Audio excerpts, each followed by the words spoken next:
안녕하세요. 상꼬미들 상담 빈라이프 진아입니다. 네, 모두 다 잘 지내고 계시죠? 지금 휴가 기간인데 어떻게 휴가들은 잘 보내고 오셨나요? 저는 수요일까지 휴가였어요. 그래가지고 휴가 잘 보내고 지금 이제 현실에 네, 복귀해서 또 치열하게 현생을 살고 있습니다. 제가 지금 그 실장의 비밀이라고 강의를 진행 중인데요. 한 달 동안 영상 강의를 보고 또 그 강의에 해당하는 어떤 과제들에 수강생분들이 과제를 하면 피드백을 남겨드리고 또 1대1 줌코칭을 통해서 뭔가 상담의 스펙트럼을 넓히는 그런 과정을 하고 있어요. 근데 이번에 휴가를 갔다 와서 이제 피드백 해드리려고 홈페이지에 들어가 보니까 어떤 수강생분이 질문을 남겨주셨더라고요. 이렇게 환자분의 질문에 대답하기 어려웠던 그런 질문들이 좀 있는데, 이럴 때 어떻게 답을 해주는 게 좋을지 모르겠어요. 라는 그 질문을 주셨는데, 이 피드백을 하다 보니까 우리 상꼬미들도 좀 이런 질문을 많이 받겠다라는 생각이 들어서 영상으로 남겨보려고 합니다. 제가 원래는 그 실장의 비밀에서 하는 피드백이나 아니면 질문들에 대한 것들은 잘 공개를 안 했어요. 근데 이제는 네, 우리 상코미들에게 좀 도움이 되는 부분이 있으면 수강생분들이 오케이만 하시면 같이 좀 공유를 해보려고 합니다. 일단 질문을 좀 읽어봐 드릴게요. 과거에 임플란트를 경험했던 환자분이 저희 병원에서 뼈 이식 그리고 임플란트 진단을 받은 경우 과거에 타 병원에서는 임플란트를 했을 때 지금처럼 똑같이 발치하고 임플란트를 했는데 그때는 뼈 이식을 하지 않았다. 그래서 나는 이번에도 뼈 이식을 안 하고 싶다라고 하시는 경우가 종종 있습니다. 이럴 때 저는 일반인은 그렇게 생각하실 수 있다. 그리고 내 손이지만 오른손 왼손 다르듯 치아 상태가 다 다르니 전문가인 원장님 진단하에 이번에는 뼈 이식을 하셔야 오래 잘 쓰실 수 있어서 들어가야 한다 라고 설명드리는데 다른 명쾌한 비유가 있을까 궁금합니다 라는 질문을 주셨어요. 그리고 이 질문과 좀 더불어서 같이 주신 질문이 또 최근에 환자분이 한 분이 임플란트를 처음 경험하는데 가족분이 뼈 이식과 임플란트를 한 후 너무 많이 붓고 고생을 해서 본인은 뼈 이식을 하고 싶지 않다고 이야기하셨는데 이런 경우 어떻게 말씀드리는 게 지혜로울까요? 궁금합니다. 라는 질문을 주셨어요. 네, 그래서 이 질문에 대한 피드백을 남겨드렸는데요. 여러분들은 어떠세요? 우리가 임플란트 상담을 하다 보면 뼈 이식에 대한 추가적인 진료에 대해서 상담을 해야 될 때가 발생을 합니다. 근데 대부분의 환자분들이 임플란트 하면서 뼈 이식을 해야 돼요 라는 얘기를 할 때 드는 생각이 뭐가 있을까요? 내 뼈가 있는데 왜 또 뼈 이식을 해? 라는 얘기를 하실 때가 있어요. 환자분들이 보는 거는 뭐죠? 치아를 뺀 다음에 이런 형태를 보죠. 잇몸에 감싸진. 그러다 보니까 환자분들은 이 잇몸 안에는 뼈가 다 있다라고 생각을 하시는 거예요. 그리고 내 치아보다 임플란트의 크기가 작기 때문에 이만큼 큰 아이를 뺐잖아요. 이게 지금 제가 덴티폼에서 뺏는 치아 모형인데요. 네, 실제 치아의 크기 사이즈이거든요. 이만큼 큰 아이를 뺐고 실제 심는 임플란트는 요만한 작은 아이잖아요. 그럼 두 개의 차이가 이렇게 큰데 충분히 이 치아가 있었던 공간만큼 얘를 넣을 수 있는 공간이 있는 거 아니야? 라고 생각을 하시는 분들도 계시더라고요. 여러분들은 상담할 때 환자분들의 반응을 좀 살펴보신 적이 있으실까요? 그래서 뼈 이식이라는 걸 얘기를 할 때는 좀 비유하는 그런 상담들을 많이 해야 되는 경우가 발생을 합니다. 우선 저 같은 경우는 만약에 이런 질문을 한다면 나 이전에 임플란트 할 땐 뼈 이식 안 했어. 똑같이 그때도 치아를 빼고 내가 임플란트를 했을 거잖아? 근데 그때 나 뼈 이식 안 했는데 왜 지금은 뼈 이식 하라 그래? 똑같이 치아를 빼고 하는 건데. 그래서 나는 뼈 이식 안 하고 싶어. 라고 할 때 저는 환자분에게 먼저 질문을 해요. 환자분 혹시 그때 치아를 뺄 때 상태가 어때서 뺐는지 기억하세요? 어떤 상태에서 뺐는지 제가 여쭤봐도 될까요? 라는 질문을 합니다. 그럼 환자분이 충치가 있어서 라고 얘기를 할 수도 있고, 아니면 이가 흔들려서, 잇몸 질환이 있어서, 지금하고 뭐 비슷한 상황이었어 라는 얘기를 할 때도 있어요. 우리는 생각을 해보자고요. 충치가 있어서 치아를 뺐어요. 그러면 뼈의 손상률이 많았을까요? 그렇지 않았을 거란 말이에요. 그러면 이제 치아를 빼고 난 다음에 생긴 이 공간이 3개월이나 4개월 일정 기간이 지나면서 이렇게 쪼그라들잖아요. 설측보다 협측이 경사지게 쪼그라드는 경우가 발생을 하죠. 그래서 쪼그라드는 정도에 따라서 윗머리 부분이 삼각형 형태에 가깝게 쪼그라들게 됩니다.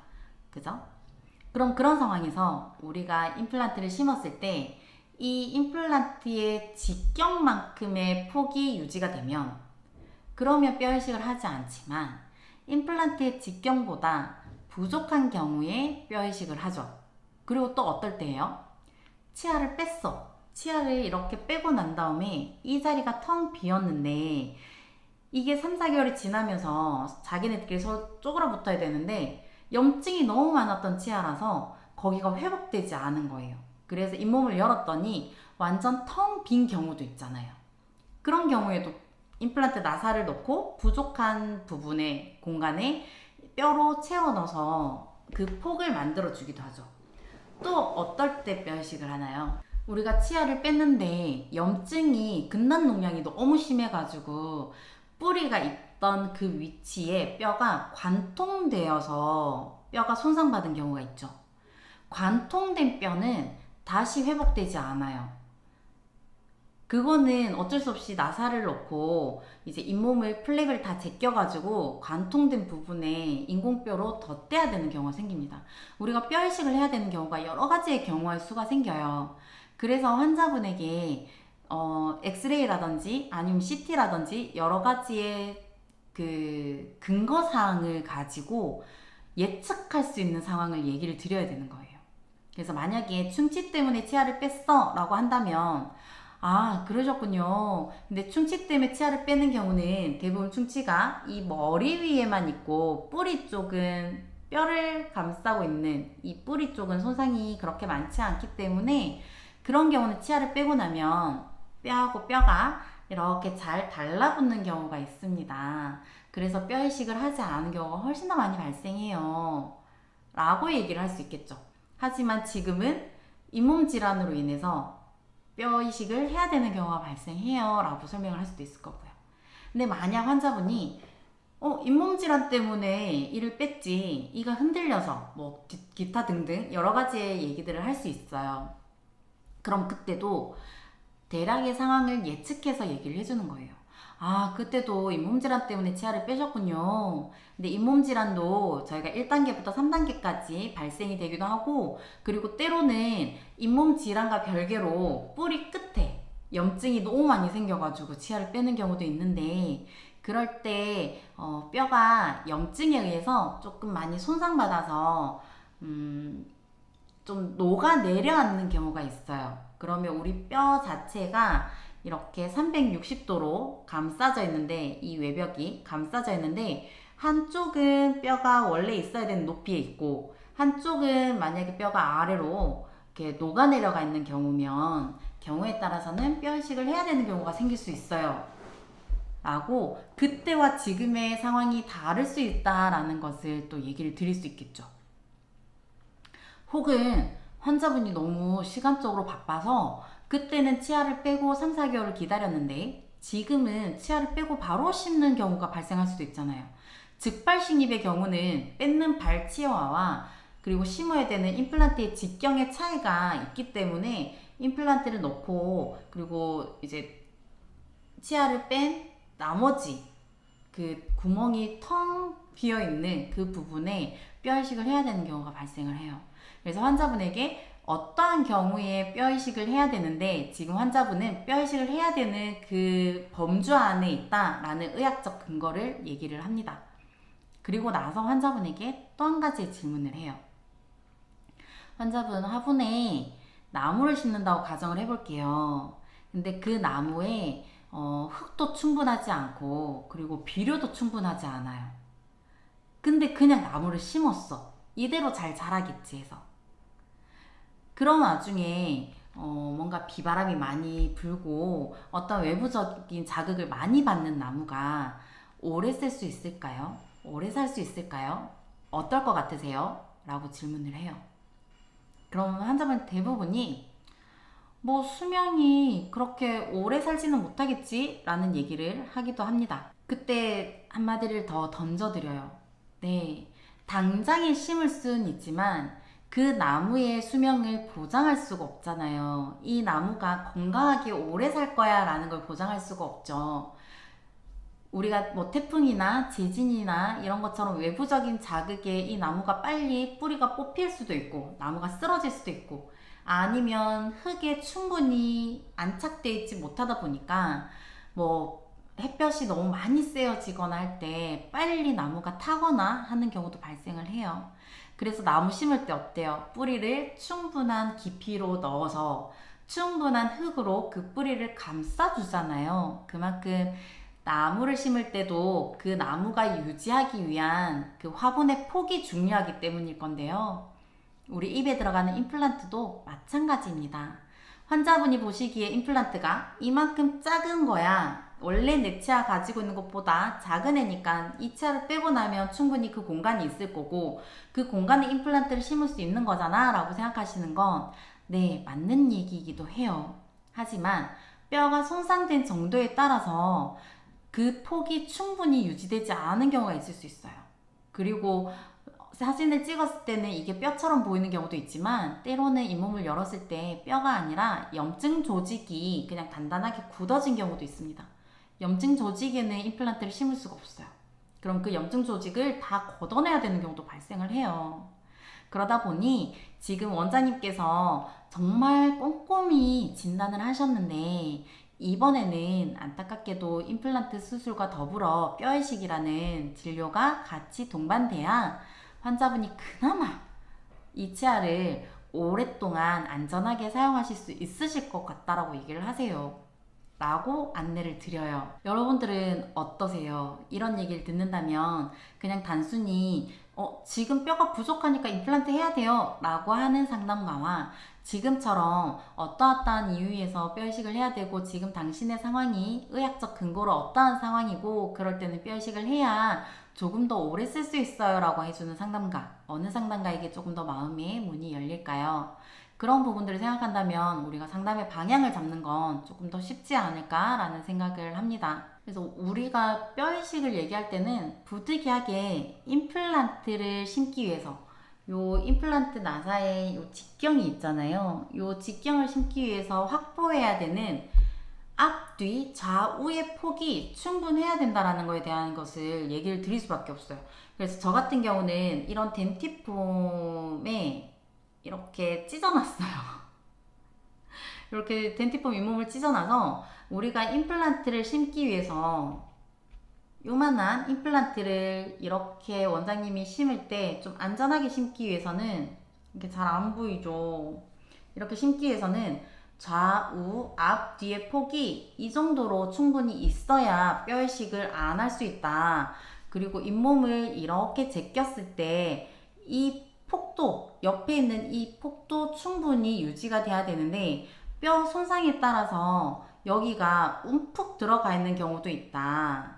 그리고 혹은 뭐 앞니 같은 경우는 제가 이렇게 좀 많이 찢어놨습니다만은 앞니 같은 경우는 뼈가 치아를 감싸는 외벽의 뼈가 얇다. 치아를 빼다 보면 부득이하게 이 뼈가 조금 찢기는 경우도 있을 수밖에 없어서 뼈이식을 앞니는 또 해야 되는 경우가 많이 발생을 하기도 하죠. 그래서 여러 가지의 사항들을 보여드려야 돼요. 환자분이 생각하시는 것처럼 치아를 뺀 자리가 이런 통뼈 자리가 아니다 라는 것을 말씀을 드려야 되는 거죠.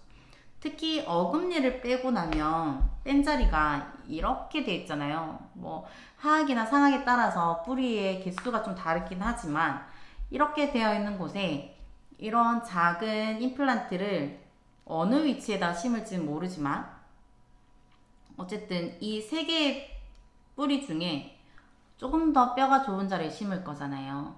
그러면 텅 빈 공간들이 생길 수도 있다. 이 텅 빈 공간이 내 몸 스스로가 회복력이 너무 좋아서 뼈가 재생되면 너무나 좋겠지만, 뼈가 그 공간을 다 차서 재생되는 게 아니라 안쪽 뼈하고 바깥쪽 뼈가 이렇게 쪼그라들면서 붙기 때문에 아무래도 뼈가 좀 손상되는 경우가 발생을 한다. 근데 뺄 당시에 내가 가지고 있는 염증의 정도라든지 이 치아가 손상받은 정도에 따라서 임플란트를 심을 때 뼈가 확보되는 게 다르다. 지금 뼈가 충분히 확보되지 않았기 때문에, 이런 상황이 아니기 때문에 임플란트를 심을 때 뼈 이식을 해서 이 부분을, 부족한 부분을 보강해줘야 된다라는 것들을 설명을 하는 거죠. 그 설명을 할 때 이렇게 말로 많이 설명을 하는 것보다 환자분이 조금 이해할 수 있는 형태로 좀 비유해 가면서 설명해 주는 게 좋아요. 근데 아까 화분 같은 경우는 사실 외벽은 살아있을 때 좀 많이 얘기를 할 수 있어요. 화분도 보면 화분 틀은 있잖아요. 그 안에 나무를 심었을 때 부족한 부분에 흙을 덧대는 거기 때문에 화분에 대한 비유를 할 때는 이런 외벽이 살아있을 때 좀 비유를 많이 하고, 외벽이 무너져서 임플란트를 심었는데 임플란트가 노출될 때가 있어요. 그럴 때는 화분보다는 이렇게 땅에 많이 비유를 하긴 합니다. 우리가 산을 가는데 저기 보이는 게 땅처럼 보여요. 그래서 당연히 땅이겠거니 하고 내가 밟았는데 이게 낙엽이라든지 이런 여러 가지들이 막 쌓여서 땅이 아니라 그런 허당이었던 거지. 그러면 어때요? 밟았을 때 우리가 미끌리잖아요. 미끌리면서 그 처음에 봤던 그 형태가 있는 게 아니라 이렇게 꺼지죠. 그런 것처럼 사진에는 이게 뼈처럼 보였는데 내 뼈가 염증에 손상을 많이 받은 경우는 단단해지지 못하고 말캉말캉하게 허당인 경우가 있다. 그때 이제 원장님이 임플란트를 심기 위해서 기구를 어떻게 조작을 했을 때 뼈가 무너지는 경우가 있다. 그러면 임플란트를 심으면 이런 모형을 가지고 설명을 하겠죠. 임플란트를 심었을 때 360도 이렇게 다 감싸져야 되는데 감싸지지 못하고 이렇게 뼈가 한쪽 뼈에 이렇게 붙고 한쪽 뼈는 없어서 임플란트가 노출되는 경우가 있다. 그러면 인공뼈를 덧대야 되는 경우가 발생한다. 지금 잇몸 살에 갇혀 있어서 정확하게 판단할 수 없지만 여러 가지 사진이나 찍었을 때 아무래도 뼈가 폭이 좀 좁아 보여서 그래서 뼈 이식을 해야 된다라고 진단이 나왔어요 라고 이제 설명을 드려야 되는 거죠. 만약에 CT를 촬영을 했다면 CT를 보여주면 제일 정확한 것 같아요. CT는 폭을 볼 수 있잖아요. 옆에 치아가 유지하기 위해서 이만큼의 폭이 있는데 이거보다 훨씬 많이 쪼그라들었다 라고 얘기를 하면 환자분들 대부분 이해를 하시는 것 같습니다. 그래서 충분히 환자가 이해할 수 있는 형태로 비유해서 설명을 하시면 뼈이식에 크게 거부감을 느끼진 않으셨던 것 같고, 그리고 뒤에 전제 하나를 좀 더 달아드리기는 해요. 만약 지금 진단에서는 뼈이식을 해야 됩니다 라고 했는데 막상 잇몸을 열었을 때 조금 뭐 안쪽이든 바깥쪽이든 어느 쪽이든 뼈가 좀 건강한 데가 있어서 원장님이 좀 작은 임플란트를 심는다든지 해서 뼈이식을 안 해도 되는 상황이면 원장님께서 알아서 안 하실 거다. 근데 지금 여러 가지의 검사 결과를 보니 해야 되는 경우의 수가 조금 더 크기 때문에 미리 말씀을 드려놓는 거예요. 뼈이식을 안 해도 된다 했다가 뼈이식을 하게 되면 그럼 또 속상하잖아요. 그러니 일어날 수 있는 상황에 대해서 안내드리는 겁니다 라고 그렇게 말씀을 드리는 경우도 있어요. 이럴 수도 있고 이럴 수도 있어요 라는 화법을 쓰는 거죠. 네, 그래서 뼈이식이라는 것을 상담을 할 때 여러분들은 그냥 당연히 해야 하는 거 라고 얘기하지 마시고 어떤 상황에서 의학적인 근거를 대서 환자분의 치아 상태가 지금 어떤 상황이기 때문에 뼈이식을 해야 되는지에 대해 정확하게만 전달이 된다면 그러면 환자분 입장에서는 나를 위해서 하는 진료인데 무조건적으로 안 해 라고 하지 않으실 거란 말이에요. 그리고 우리가 앞서 얘기했잖아요. 만약에 정 안 하고 싶으면 그냥 심어드릴 수는 있어요. 하지만 그거에 대한 치료의 예우에 대해서는 저희가 보장해 드릴 수가 없습니다. 나무도 그렇잖아요. 하물며 사람 입에서 계속 이렇게 뭔가 맞부딪히면서 음식물을 깨부수고 찢고 이렇게 사용해야 되는 치아인데, 뼈가 탄탄히 보장되지 않은 상태에서 심은 임플란트가 얼마나 오래 가겠어요. 환자분이 원한다고 해도 의학적으로 안 되는 건 안 되는 거예요. 라고 좀 단호하게 얘기하기도 하는 것 같아요. 네.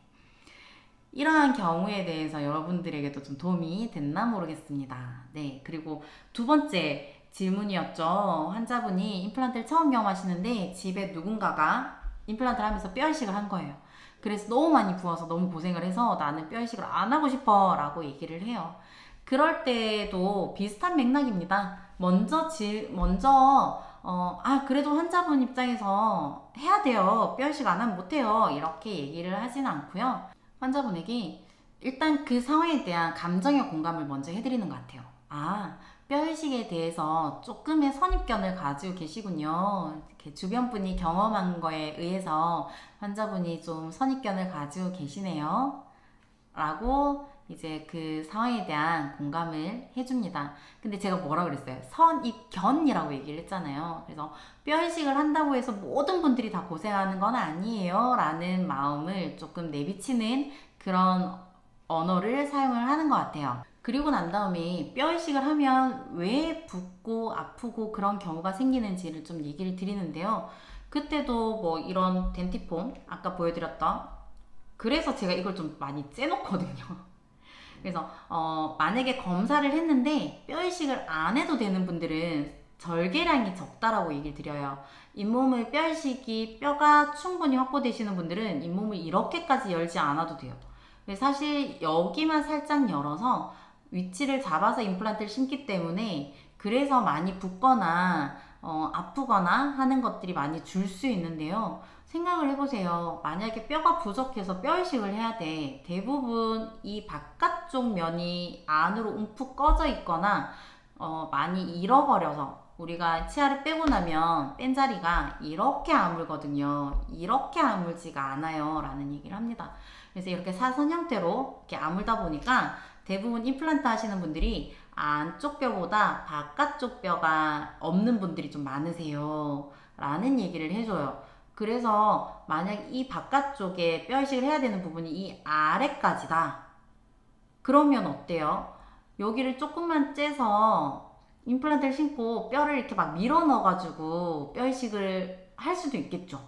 하지만 그렇게 되면 뼈 이식이 충분히 원하는 만큼 들어가지지가 않아요. 그러다 보니까 원장님께서는 조금 더 오래 잘 쓰시길 바라는 마음에 뼈 이식이 필요한 부분까지 잇몸을 좀 열어요. 그러다 보니 잇몸을 여는 양이 많으면 아무래도 뼈 이식을 할 때 통증이 많이 느껴지는데, 그거는 뼈 이식을 해서라기보다 그거를 위해서 내 뼈가 손상되는 부분까지 잇몸을 많이 열어야 되다 보니까 통증을 조금 더 많이 느끼고 좀 더 많이 붓는 것 같아요. 우리가 손에 상처가 났는데 살짝 상처가 나면 덜 아프죠. 근데 깊게 상처가 나면 어때요? 조금 더 많이 붓고 많이 더 통증을 느끼는 것과 같은 이치입니다. 라고 얘기를 드려요. 그리고 난 다음에 뼈 이식을 해야 되는 이유에 대해서도 설명을 하겠죠. 아까 말씀드린 것처럼 그러한 여러 가지 이유에서 뼈 이식을 해야 되는데, 만약에 뼈 이식을 하지 않는다면 오래 쓰지 못할 것 같아요. 안전한 진료가 되지 못해요. 라는 얘기들을 해요. 그리고 나서 한마디를 더 합니다. 만약 임플란트 수술하고 많이 붓는다고 하면 보통은 3일에서 일주일 정도 붓기나 통증이 지속이 됩니다. 근데 아버님, 이 임플란트 어느 정도 쓰고 싶으세요? 라고 질문을 드려요. 그럼 대부분 뭐 10년은 써야지, 20년 써야지, 내 평생 쓰고 싶어 라는 얘기들을 하시거든요. 그러면 그것 보세요. 우리 지금 이거 선택해서 하는 거 1, 2년 쓰려고 하는 거 아니잖아요. 어떻게 보면 정말 큰맘 먹고 내가 조금 더 잘 씹고 잘 쓰기 위해서 임플란트라는 진료를 선택을 하시는 건데, 그 3일에서 일주일 정도 고생하는 거 싫으셔가지고 뼈 이식이 꼭 필요한 상황임에도 불구하고 뼈 이식을 하지 않고 그냥 덜렁 심어놨다가 만약에 2, 3년 있다가 뭔가 외부적인 자극에 얘가 유지가 되지 못하고 빠지는 상황이 생긴다거나 문제가 생기면 그때 또 임플란트 하셔야 되는데, 그러실 수 있으시겠어요? 우리가 뼈 이식을 정말 잘 해놓고 뭔가 진짜 할 수 있는 한 최선을 다했음에도 불구하고 내가 씹는 힘이라든지 내가 사용하는 습관에 따라서 임플란트를 10년도 채 못 쓰신 분들도 계세요. 근데 뼈 이식을 해야 된다라는 진단이 나왔음에도 불구하고 내가 그 3일에서 일주일 정도 붓고 아픈 거를 못 견딜 것 같아서 그냥 지금 상황에서 그냥 심어주세요 라고 했어. 그래서 임플란트를 심었는데 이렇게 다 감싸지지 못하고 이렇게 텅 빈 공간이 남아있는 상황이에요. 그러면 이런 경우에 내가 씹을 때랑 이렇게 텅 비어 있을 때 뭔가 씹어서 이게 움직이는 거랑 임플란트가 유지된 게 다르겠죠. 우리 힘든 거 아는데요. 3일에서 한 일주일 정도만 좀 참아보시는 건 어떨까요? 그리고 저희 원장님이 또 수술을 잘 하셔가지고 생각보다 수술한 이후에 많이 안 부을 수도 있어요. 그러니까 우리 이만큼만 먹은 거, 네, 조금만 더 용기 내서 원장님이 정말 꼼꼼하게 진단을 하신 거니까 어떻게 하면 환자분에게 조금 더 이로울까를 정말 많이 생각하시고 결정한 진단이시니까 원장님 믿고 한번 해보시는 건 어떨까요? 라고 환자분에게 질문을 드립니다. 약간의 위로와 동기부여를 같이 해주는 거예요. 물론 환자분의 상황이 다 다르고 환자분의 반응이 다 다릅니다. 그래서 상담을 할 때 제가 지금 드린 이 말이 먹히지 않을 수도 있어요. 그래서 상담은 상대방이 어떠한 생각을 가지고 있고 어떤 말을 쓰냐에 따라서 내가 때로는 달래기도 하고 때로는 우쭈쭈 해주기도 하고 때로는 좀 단호하게 얘기를 하기도 해요. 하지만 우리가 기본적으로 가지고 있어야 되는 마음은 이 환자가 이걸 하고 싶지 않은 이유가 뭘까? 무엇 때문일까? 라는 것을 생각을 하고 환자 입장에서는 그럴 수도 있겠다 라는 그 생각에 긍정적 공감이 우선이 돼야 된다는 거예요.